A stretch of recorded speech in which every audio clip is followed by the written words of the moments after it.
Spencer Ackerman with Wired.com out in Quantico, Virginia, where it's a nice, if chilly day, to be blasted with a non-lethal weapon called the active denial system. It's a millimeter wave weapon intended to cause a non-lethal but significant burning or heating effect. So, for instance, if there are people demonstrating or seeming like they may pose a threat or not responsive to soldiers or Marines telling them to get back, the active denial system is sort of an extra step before they would actually use lethal force.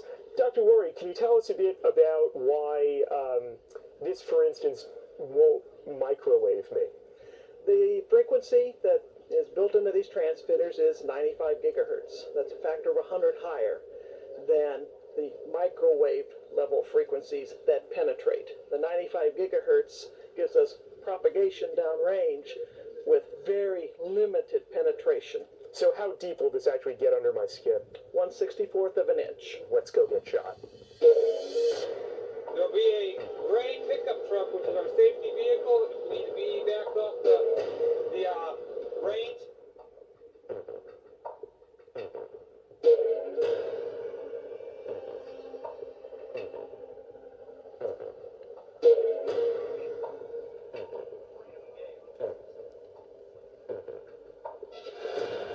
Okay. It's hot.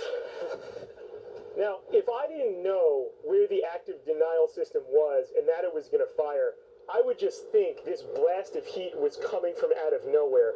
There's no flash, no smell, no sound, no round. And having just been blasted with this thing, I can tell you it feels not unlike immediately walking into an open oven door. It's a little bit chilly out here right now, and on my chest area up to my neck, I got a big blast of heat, and it forces you to kind of immediately and instinctually jump back, put your arms up. You're going to want to stop doing what you're doing.